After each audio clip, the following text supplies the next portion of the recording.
I'm smart. Brother Bill, will you open us in a word of prayer this morning, please?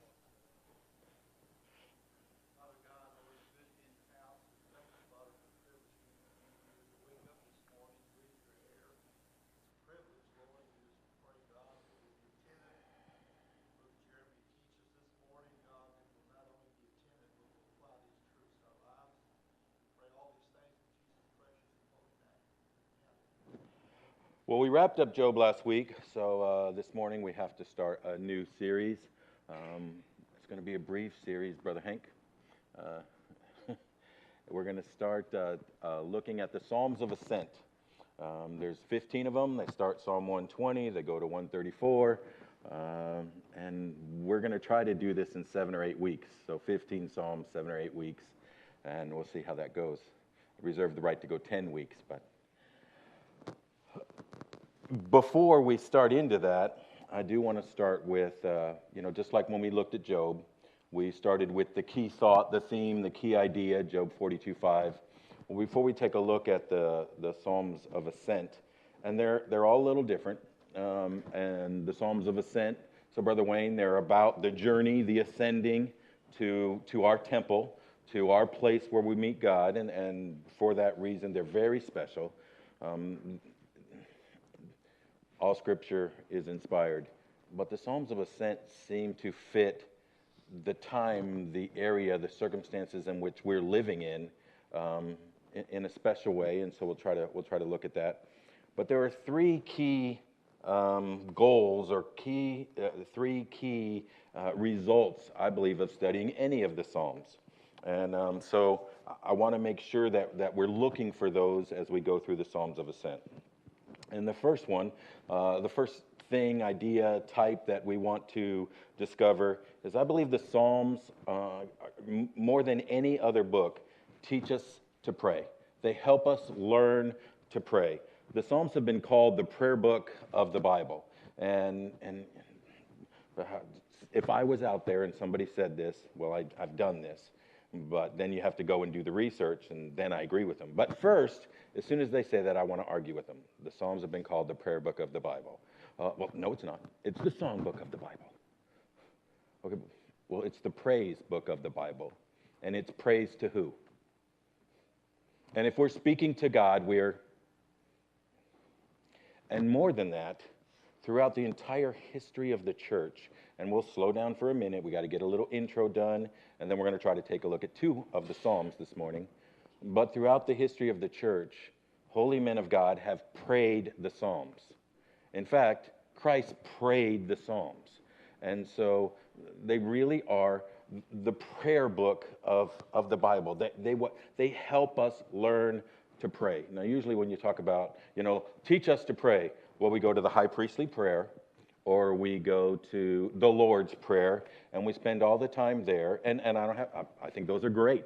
In fact, one of my favorite passages in the entire Bible is the high priestly prayer, where Christ prays for me, those that are yet to come. I love that. I just put me right there. Every Bible I get, I got me written right there. And I love the fact that he was thinking of me at that time. But Matt, when you go through the Psalms have been called the anatomy of the soul. Who did that? Calvin. John Calvin calls it the anatomy of the soul, and by that, what he's trying to say is in the Psalms you have all the heart of man. You have depression, and you have love, and you have struggle, and you have doubt, and you have fear. All of these things are wrapped up in there, and the Psalms help us in that area. And so, one of the things I want to try to do is I want to keep in mind that the Psalms will help us learn and grow in our prayer life. Got 150 prayers inspired by God. Many of them prayed exactly by God. And if you go to Acts chapter 2, and we're going to end up reading a few verses from Acts chapter 4, but Brother Bill, if you go to Acts chapter 2, it's going to tell you that there were 4 things that the early church held as important, that they were constantly doing. Remember, they were giving themselves to the apostles' doctrine. They were fellowship. They were breaking bread, which is the communion. And then they were in prayers. Okay, that's in like 2:42, 41 somewhere is where it starts. But then if you go to the close of that chapter, 47, 48, it's going to say it this way. And they were continued daily, so they're given to, and you get those four. Then it says they continued daily in the temple, okay, the doctrine, house to house, the fellowship, breaking bread, and praising God. So you get this picture of, giving themselves to the prayers and praising God. It really is the study of the Psalms. They were praying the Psalms. Eric, did you get a chance to give me Acts chapter 4? You say, well, I'm not so sure about that. That just sounds kind of, well, I want you to read this. And when they heard that, they lifted up their voices to God. Okay, Justin, they're praying. Okay, that's lifting up your voices to God, they're praying. With one accord and said, Lord, thou art God. Okay, they're praying to God. That's either, right? Which has made heaven and earth and the sea and all that is in them. Who by the mouth of thy servant David had said, you know when David says this? This is Psalm 2. And they're about to pray the psalm. Why did the heathen rage, and the people imagine vain things? The kings of the earth stood up, and the rulers were gathered together against the Lord and against his Christ. The early church prayed the Psalms. When we have put, and I understand this, and I agree with this, we have put such an emphasis on spontaneous prayer, on the spontaneousness of prayer, on it not being scheduled and it not being read. And man, that's a wonderful thing. That should be true. But then, I'm the 12-year-old saying, Lord, teach me to pray. How do you pray? Well, the Psalms teach us to pray. There's always that person who, well, if I'm really sick, that's the person I want to pray.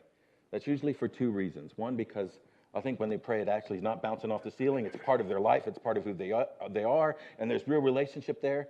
That's also, Justin, because when I hear them pray, I just feel like they're in contact with the Lord. And it's just so eloquent. Well, do I have to? No, you don't have to study the words and break out the dictionary. You know what you have to do? Read the Psalms. Because it is 150 inspired prayers to God. And we know they're inspired. They're in the Word of God. And more than just inspired, Christ prayed them.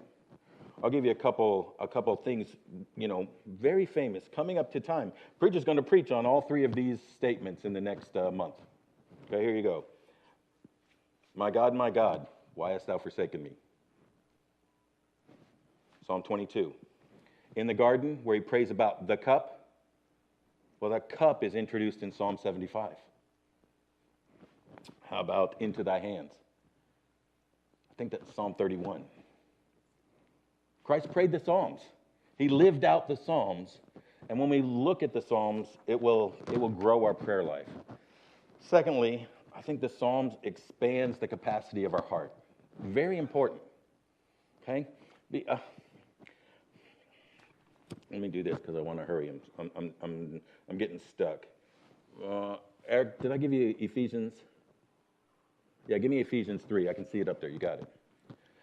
That he would grant you according to the riches of his glory to be strengthened with... Wait a minute. This is Paul praying, by the way. This is Paul praying for the church in Ephesians chapter 3. And this is what he's praying for. Paul prays that God would grant us according to the riches of his glory. That's pretty big. That's a pretty big ask. To be strengthened with might by his Spirit in the inner man. Help us on the inside, that Christ may dwell in your hearts by faith, that ye, being rooted and grounded in love,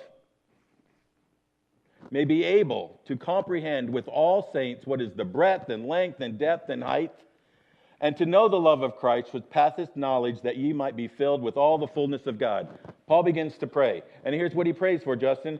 That we might grow, that we might expand, that we might be able to hold it all. See, the problem here is the capacity. Love of God. Love of God in our heart, Brother Bill, that's like, boom, ocean into a thimble. It doesn't fit. Now, you know what we can give out to people?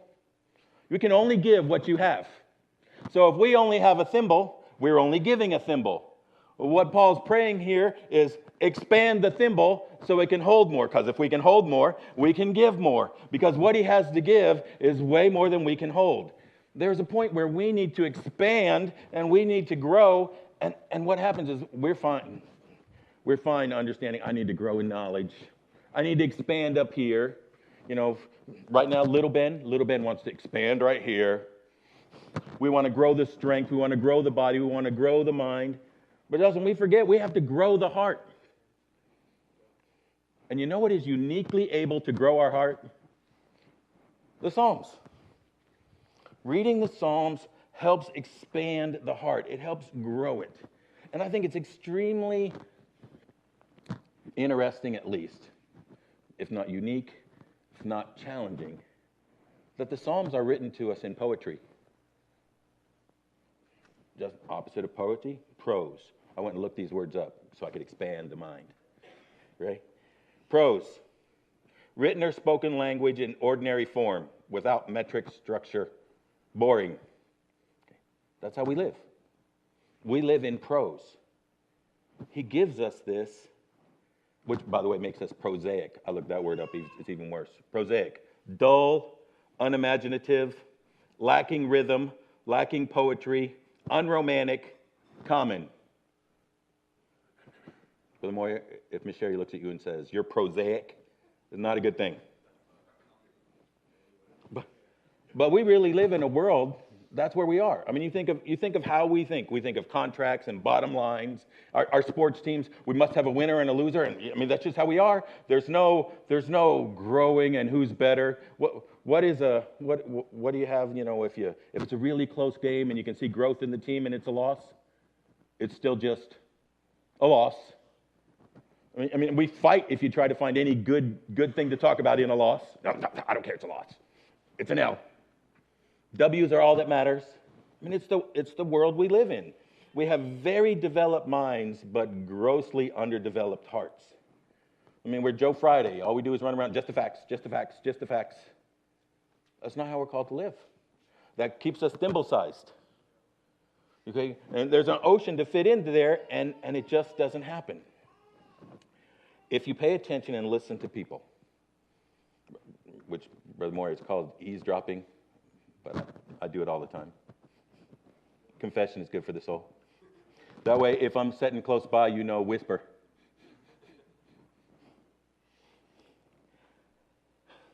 But you would be surprised how many times you hear people say things like, I just don't know how to love.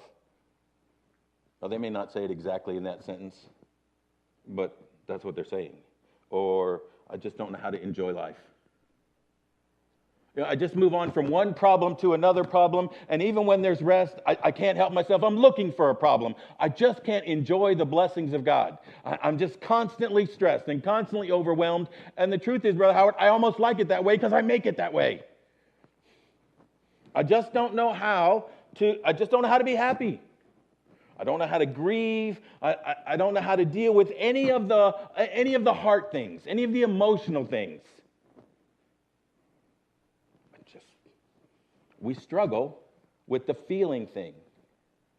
Miss Debbie, I think that's because Psalms are not our best friend. The Psalms will increase our ability to deal with the feeling thing. And the third one, we haven't even gotten to the two Psalms. The Psalms help us hear from Christ. All Scripture is given by inspiration, but Christ prayed these. He lived these, and it helps us enter into the life of Christ. That being said, let's get to Psalm 120. And you'll notice at the top of your psalm, it's going to say a psalm of ascent or a psalm of degree. These were the psalms that were sung as they entered into or were on their way to Jerusalem, which they had to do 3 times a year.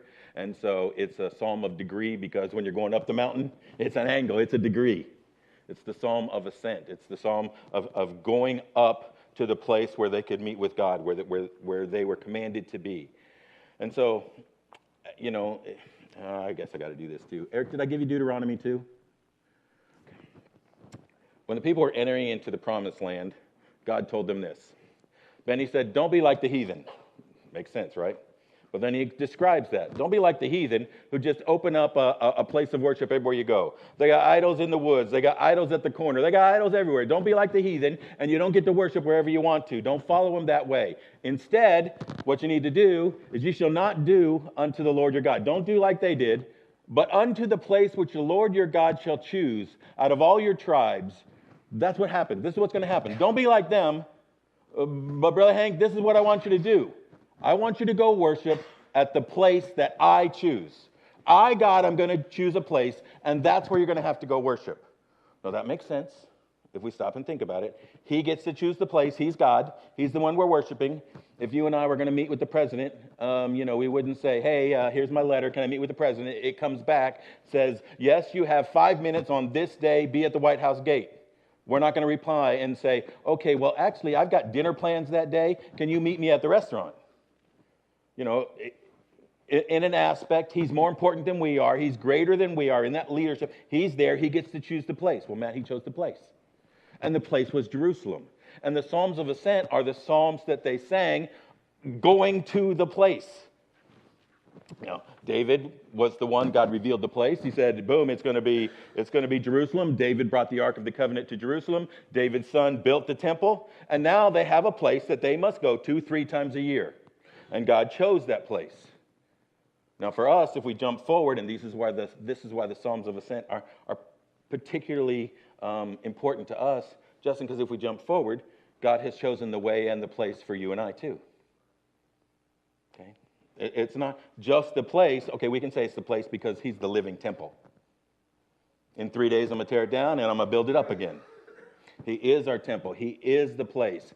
And so the Psalms of Ascent for us are the journey to the presence of Christ. And how do we make that journey? In the presence of Christ. It's all about Christ. It's all about Jesus. But the Psalms of Ascent are helping us in that growth, in that they very much represent the Christian life. Now, there's our intro, Psalm 120. Psalm 120, we're about to see a person who is a true believer. He's, however, in deep distress, and especially coming out of the book of Job. It's important for us to understand, Brother Doug, that this deep distress is not because he's lacking in faith. It's not because of big sin. It's because he's in a place that's causing deep distress. And we'll see that. He even points it out to us. So, Psalm 120, in my distress, I cried unto the Lord, and he heard me. Deliver my soul, O Lord, from lying lips and from deceitful tongue. What shall be given unto thee, or what shall be done unto thee, thou false tongue? Sharp arrows of the mighty with coals of juniper. Woe is me that I sojourn in Meshech, that I dwell in the tents of Kedar. My soul hath long dwelt with him that hateth peace. I am for peace, but when I speak, they are for war. So we get introduced to this person, and he says, I live in a world, here's why I'm distressed. It's not big sin. It's not lack of faith. I'm distressed because I live in a place that's full of lies and deceit. I cried unto the Lord, and he heard me. Deliver my soul from lying lips and from deceitful tongue. Hey, I live in a place where all around me, they're just lying all the time. I can't trust a word that they say. Man, I live in a place where it's just deceitful. Constantly, I'm turning around. I'm looking behind my back. They say one thing, and then behind it's just attack, and it's just tear down, and there's no peace, and there's no comfort, and there's no rest. It's just constant. And so I live in distress. It's not a restful place, Brother Bill. And then he goes, and you know what happens because it's full of lies and deceit, and there's no rest? He says, I'm a person of peace. But it's always fighting. It's always war. And that's what happened. If there's always this, there's never going to be rest. There's always going to be this. There's always attack. There's always tear down. I just want peace.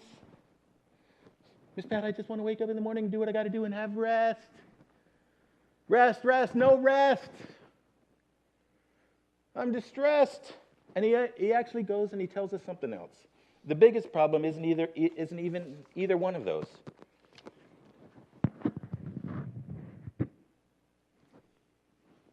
The biggest problem is that I live in Meshach.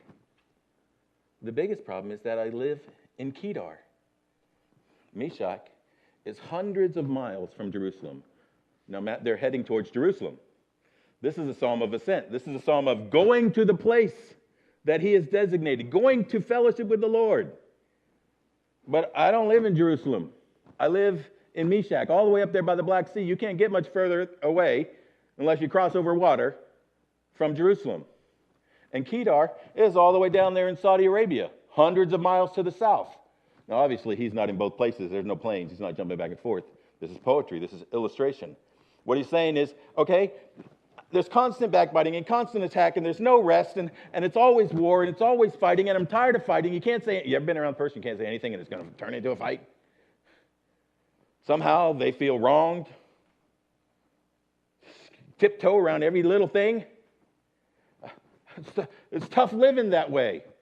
But Brother Bill, that's not even the worst part. The worst part is, I am one of his. I'm one of his children, but I feel like I'm hundreds of miles away. I'm not anywhere close to Jerusalem. Now, I'm going to tell you, when you take a look at this psalm, here's the beginning of good news. Where's the good news? Miss Brooch, here's the good news. I am unhappy being in Meshach. I'm unhappy being in Kedar. I don't like it. This is not where I want to be. Because that's where things begin. Hope begins when we are dissatisfied, when there's a discontent. By the way, in verse 6, he says, not only am I there, but Justin, I've been there too long. It's been a long time I've been stuck in this mess. But it's been a long time. This wasn't prayed in the beginning. This was prayed after a long time.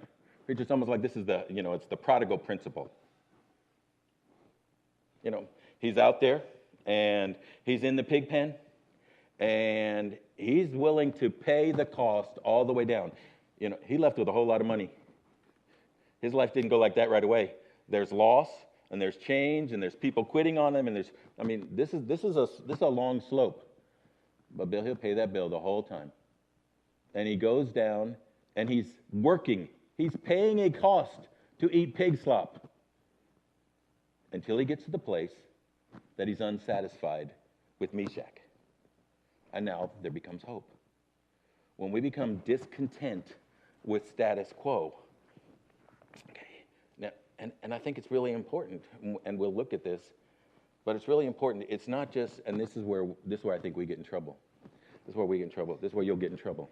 Ben, if all you ever do is tell little Ben, pig slop tastes bad, he won't know anything else. At some point, he has to realize, in my Father's house, it's much better. If all we do is spend all our time talking about the world is bad and no time talking about God is so much better, well, there's nowhere to change to. Okay, but Bill, this man knows Jerusalem. That's where I long to be. That's where I want to journey to. And that starts, Justin, when we're discontent with where we are. Now, I'm going to tell you that seems really simple, but this whole thought is why Americans struggle so bad. Because in America, we can get by in Kedar. Kedar's not so bad. Meshach is not so bad for me, Brother Bill. I can find a way to make it through. I can almost convince myself that it's okay to live without prayer, that it's okay to live without relationship, that I will still be comfortable. I can get to the place that I'm content to live a far distance away. And as long as I'm content to live a far distance away, I'll never start the journey. I want to suggest that the greatest barrier to progressing in our Christian life is our own personal comfort. As long as we're comfortable.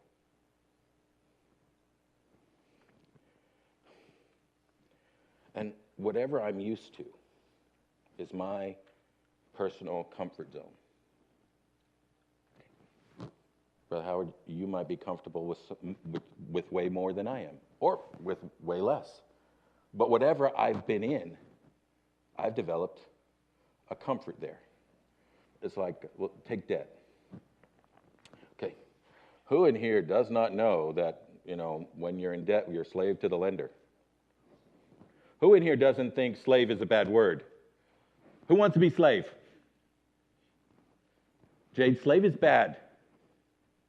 Okay, but if we've lived in debt, we can get ourselves to the place that we're okay with it. And Matt, that debt doesn't just have to be, that debt just doesn't have to be gone to the bank debt.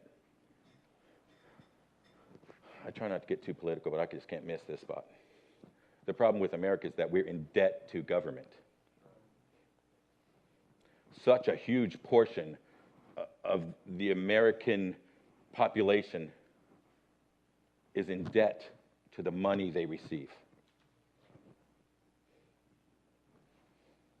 They're slave to the lender.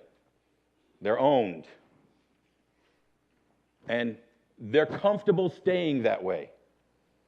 The work it takes to go on the journey to not be slave anymore seems way too big. It's scarier to get out of debt. And I'll tell you this, great time to point this out. Being in debt to any country for their oil and our energy is absolutely ridiculous. Okay, we're in debt. We're owned. And we're okay with it. I'll tell you this, I think we're okay with it because we've learned to be owned by the government in every other way too. Problem, one of the great things for the world that came out of the Protestant Reformation was individual responsibility, individual freedom. Okay, well, that's slowly going away. It's not about the individual. It's about what's best for the collective. You know what you've heard for the whole last 18 months? What's best for everybody. Individual accountability, individual freedom is quickly getting wiped over. You know how Putin justifies what he's doing, by the way? It's better for all of Russia. Go back, read Hitler the fascist. You know what Hitler says? It's better for the motherland. You can justify anything better for the collective. But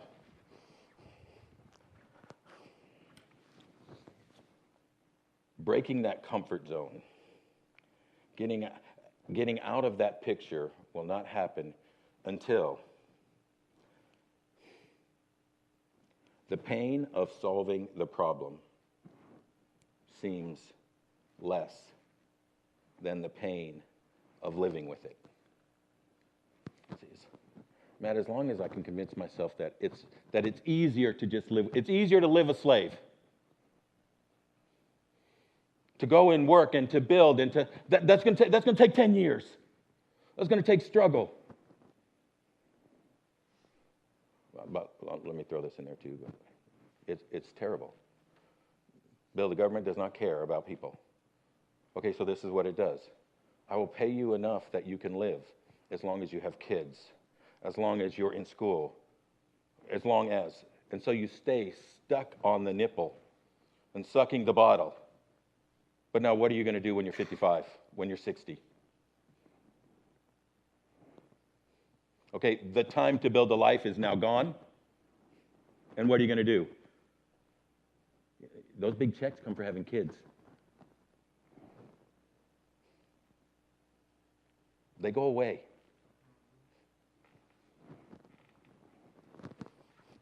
Until the pain of solving the problem is less than the pain of living with it, we don't make change.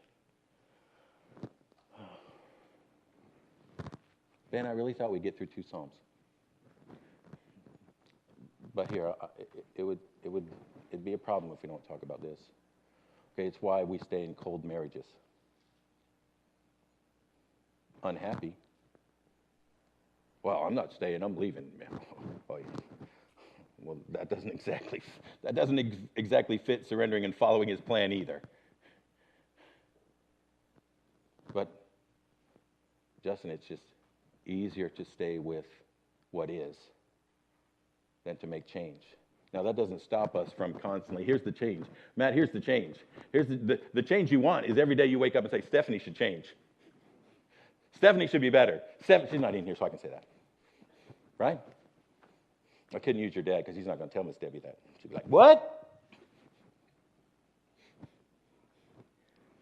So we're still constantly, no, I'm not against change. I want change. She needs to be the one to change.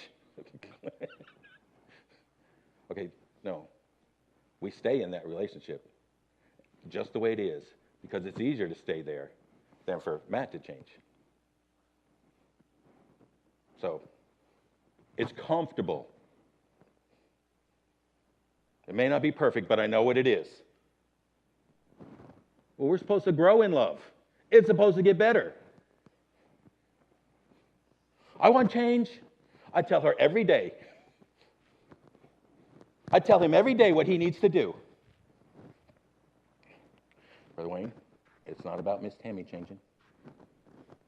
It's about Brother Wayne changing.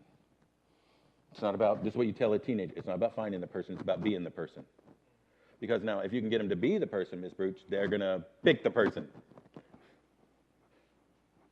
But as long as they're searching out there for the person, they're not looking where the change needs to happen. And until we get to the place that I'm unhappy with what is, it won't. He was at that place. He was at the place where I'm not happy. The worst part is I'm in Meshach. This isn't working. I need to seek God. I'm not sticking God on Stephanie. I need to seek God for me. And we know, what's the Bible tell us? Blessed are the poor in spirit. Blessed are the woe, I am in Meshach. Blessed are the I'm unhappy with the status quo. Miss Pat, blessed are they that hunger and thirst. Okay. If I'm hungry, I will find food. There is a motivation there. Here, the motivation is to get to Jerusalem. It is the picture of the Psalm of Ascent. So, beginning, we've got to ask the question, is there any discontent in us? And here, think about it, because that's just the easy question. We just, yes or no. So, Justin, here, that's what I got it. Justin, here you go. Here's a question just for you. Rhetorical, I don't want you to answer. Would you be content to live exactly as you are right now? I mean, to stay exactly where you are right now from today until the day you go to heaven. Are you happy with where you are? Because if there's discontent, we travel towards Jerusalem. But if we're happy where we are, if it's more comfortable, Brother Howard, we'll stay right there. There's no Psalm of Ascent for us, but we're not going anywhere. Hopefully, when we start to look at this, it brings us to the place where we are dissatisfied with status quo. I want more. I want to see. I want to know. I used to know by the hearing. Now I want to see with the eyes. I want this relationship to be... open up my thimble. Give me more. Second thing, same psalm. I think we see it we need to learn to allow God to deal with others. Because what happens, Matt, is when discontent comes in, we want to play the blame game. And problems do come in. They do link themselves to other people. Now, Doug, anytime we start talking about he made me or she made me, I'm not going to, no. Ms. Pat made me angry. And I can say, I don't know how long I've known you, 20-something years at least. I think I was in church for 1 week and you took me out to dinner. So I've known you a long time. I don't know that I've ever seen you and Miss Pat fight. Now, I'm sure that there's some disagreements. Good for you, Miss Pat. You're probably always right. He's wrong. But no, if you become defensive and start the blame game, you're going to be a living, walking illustration, brother. But I was going to say something funny. I lost my place. But if you said to me, Miss Pat made me angry, I'm going to tell you, Miss Pat did not make you angry. The pride was already on the inside. She just revealed what's on the inside. Okay, so when we get into this place, and I'm going to tell you, circumstances do affect us. They're not an excuse for our response. But what he's talking about here is my circumstances. I live among deceit and war and fight. Okay, those are the people I live with. That is real. That's my life. Those are real problems. But I want you to notice what he does with those problems. Now, notice what he does with those problems. In my distress, I cried unto the Lord, and he heard me. Deliver, O my soul, O Lord, from lying lips and from a deceitful tongue. Verse 3. What shall be given unto thee? Okay, he's talking to his problems. They're not his problems anymore. You know what he did with the problems? He gave them to God. And that we got to learn to let the problems go. He gave the problems to God. No blame game here. No, my circumstances made me. No, God, why did you put me in this place? Why isn't this different? God, why did you give me this job? No blame. No, all these other people are making me and causing me. Because there'll be no change if we enter into the blame game. Preacher, if it's your fault, I'm not changing. I'm going to sit and wait for God to change you. The whole time I'm living in Kedar. He didn't. The psalmist has had enough of the blame game. He says, I don't know what God's going to do to you, but I've given it to him. This is his. You know what I'm content with? I'm content with this is his. I'm not wasting my life trying to run around and change Kedar. I'm not going to change Kedar. That's a job bigger than me. Miss Pat, you're not going to change your husband. But there is one who's big enough to affect his heart. You're not going to change. You're not going to change him. You're not going to change Florida. You're not going to. That's not your job. It's God's. Do we believe he's big enough to do it? To give it to him? But we do have a job. And he deals with that in verse 1. In my distress, I said, Lord, I need you. Lord, examine me. Lord, change me. I'm discontent. I'm struggling. I have problems. Lord, I need you to work in me. Deal here. That's yours. Okay, but now while we talk, I'm the one that needs you. In my distress, fix me.